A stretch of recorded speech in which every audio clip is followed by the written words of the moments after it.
Hello, welcome. I'm glad that you're with us as we continue our chronological read through of the Bible. If you remember, when we ended yesterday, everything was ready. It's time to dedicate the temple. So Solomon summons the elders of Israel, the heads of the tribes, the chiefs of the families, to gather in Jerusalem for this event.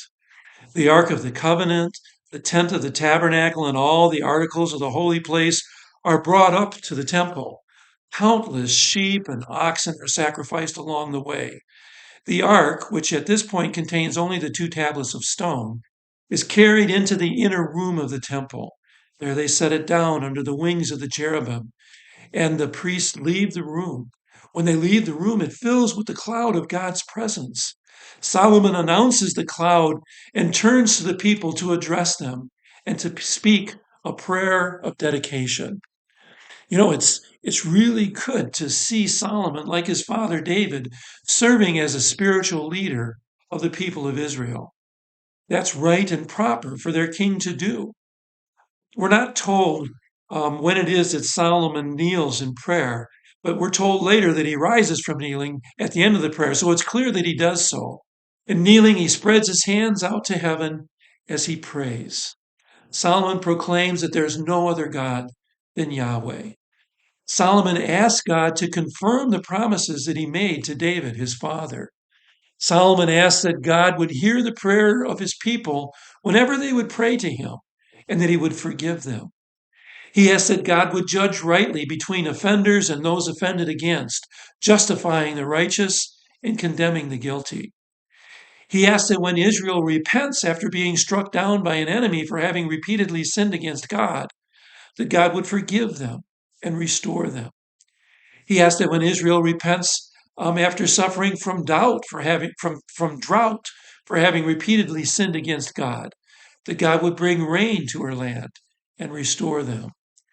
He asked that when Israel repents after being struck by a plague or a pestilence or any other thing that her people would pray to God about, that he would hear their prayer and grant them relief, and that they would know that he, Yahweh alone, is God, and that he gave them this land to live in and provides for them.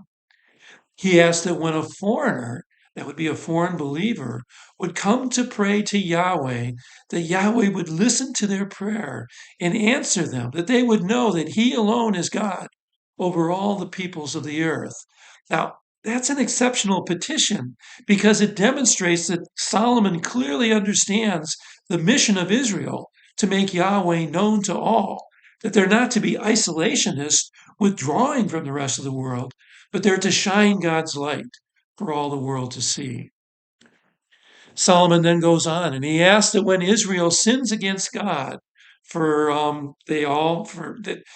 when Israel sins against God, as all people do, that when God allows them to be taken captive by an enemy because of their sin, that when they pray to him, he would hear their prayer and he would restore them just as he brought them out of the land of Egypt to this land.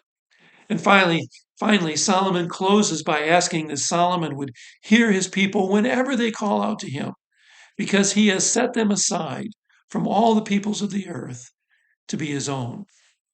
Solomon then blesses the people and adjures them to be constantly near the Lord, walking in his ways, so that Yahweh would act on their behalf and all the earth would come to know that Yahweh is God. At long last, the service of the temple is inaugurated. It begins at this newly dedicated temple, and it begins in a very, very big way. 20,000 cattle, 120,000 sheep, grain offerings, peace offerings, so many offerings that the center area of the temple had to be dedicated to the task as well. For 14 days, this celebration continues until the people are dismissed to go to their homes, rejoicing and glad at heart for what God had done for his people, Israel. Again, as you read this, I pray that you're moved to see the rich blessing that God provides to his people. and that you'll continue to grow in your faith and understanding of what our Savior has done for us. I look forward to joining with you again tomorrow. May God be with you and bless you.